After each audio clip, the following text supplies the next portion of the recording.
A house divided against itself cannot stand, but a nation rebuilt from the smoldering ashes of its own sorrow can move mountains and redefine the very meaning of freedom for all of humanity.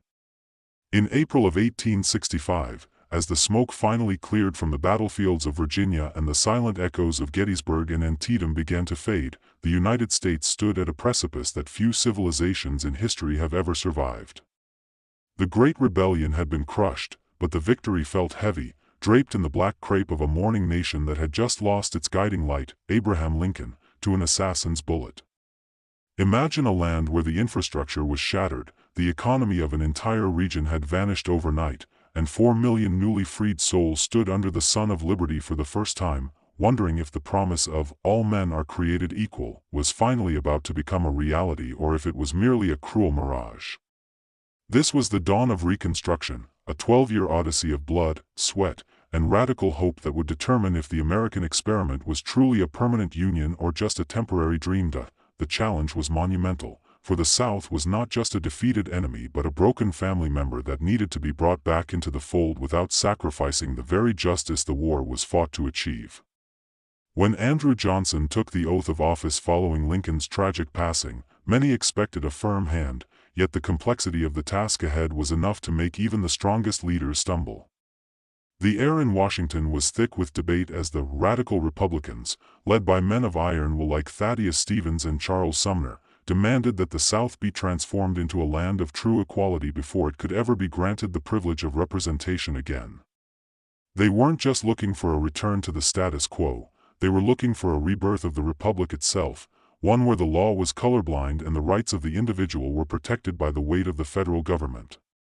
This was the first time in history a nation had attempted such a massive social and political engineering project on its own soil, and the world watched with bated breath, certain that the United States would tear itself apart once more. As the years of 1865 and 1866 rolled by, the tension between the President and Congress reached a boiling point, creating a vacuum of power that threatened to undo everything the Union soldiers had died for. Johnson favored a lenient path, one that allowed the old Southern elites to slide back into power with little more than a whisper of an apology, but the people who had bled for the flag were not so easily satisfied. They saw the black codes being passed in the South, laws designed to mimic slavery in everything but name, and they realized that the war might have ended on the battlefield, but the struggle for the American soul was only just beginning. It was in this furnace of political combat that the true pillars of modern American citizenship were forged, creating a legal framework that would eventually change the world. Subscribe to our channel now for your daily dose of audio history, and if you are finding this story as powerful as we do, please hit the like button to help us share these lessons of the past. What happened next was something that shocked the established powers of Europe and the skeptics at home: the passage of the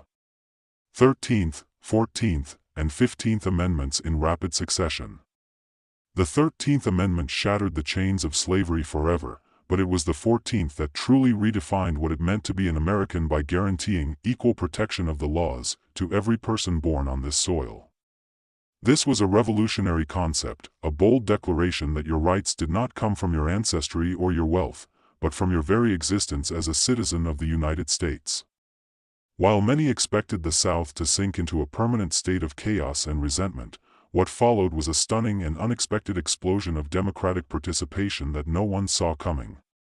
For a brief, shining moment, the formerly enslaved became the legislators, the judges, and the civic leaders of their communities, proving to a cynical world that the desire for self-governance is an inherent human fire that cannot be extinguished by centuries of oppression. In the late 1860s, the South saw a political mobilization that remains one of the most inspiring chapters in our history, as hundreds of thousands of black men exercised their newly won right to vote for the very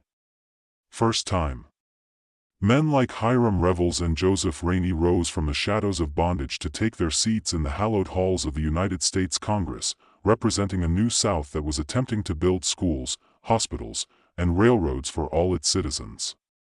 This wasn't just a political shift, it was a cultural awakening, as the Freedmen's Bureau worked tirelessly to establish the first public school systems the South had ever seen, proving that education was the ultimate key to unlocking the American dream.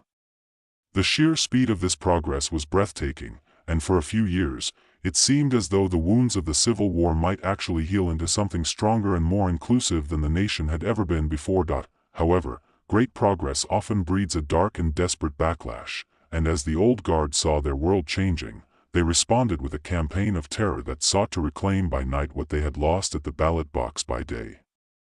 The rise of the Ku Klux Klan and other paramilitary groups turned the dream of Reconstruction into a nightmare of violence and intimidation, forcing the federal government to intervene with the Force Acts of 1870 and 1871.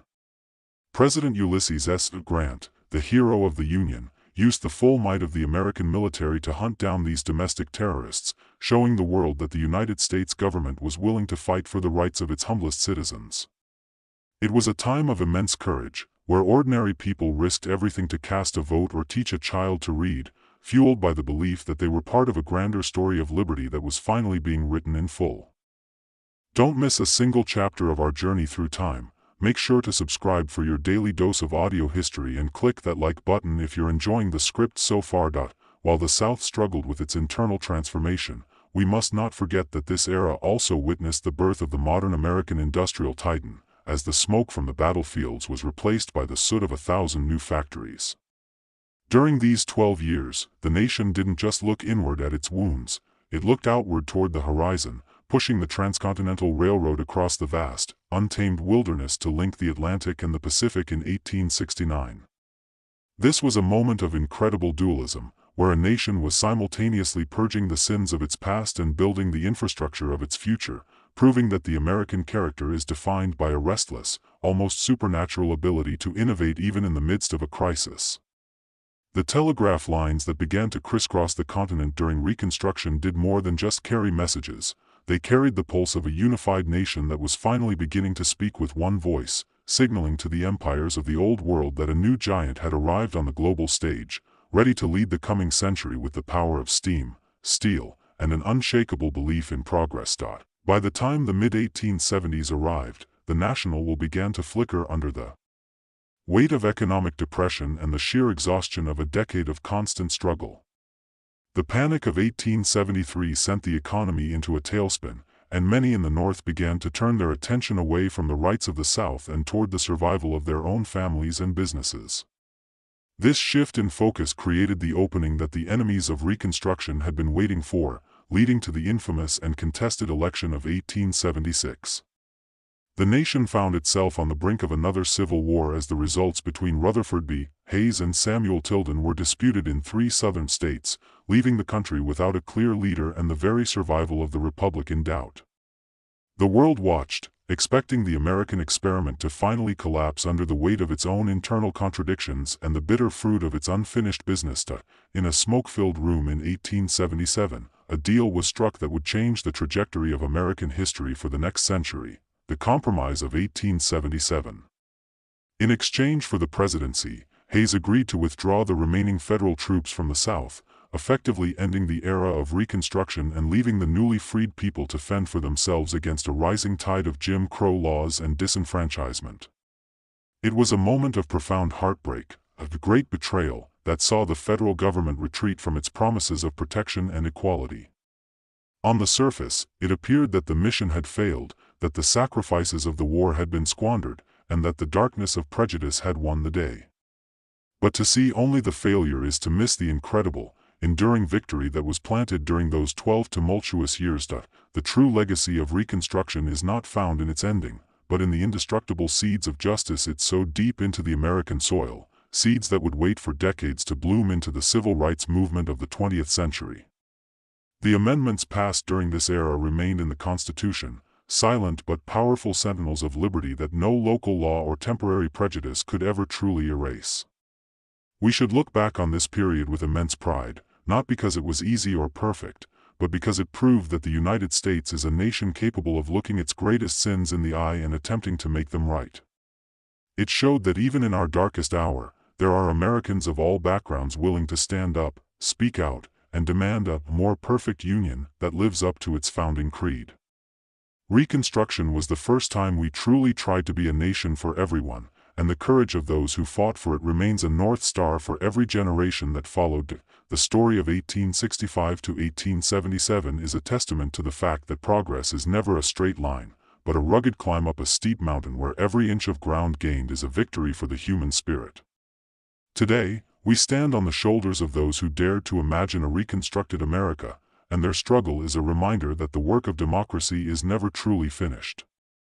We are a nation of builders, of dreamers, and of people who refuse to let the past define our future, proving time and again that out of many, we are truly one. The fire of Reconstruction may have dimmed in 1877, but the light it provided continues to guide us toward a future where liberty and justice are not just words on a page, but a lived reality for every soul that calls this great land home. Thank you for joining us for this deep dive into the heart of our history. Remember to subscribe so you never miss your daily dose of audio history, and hit the like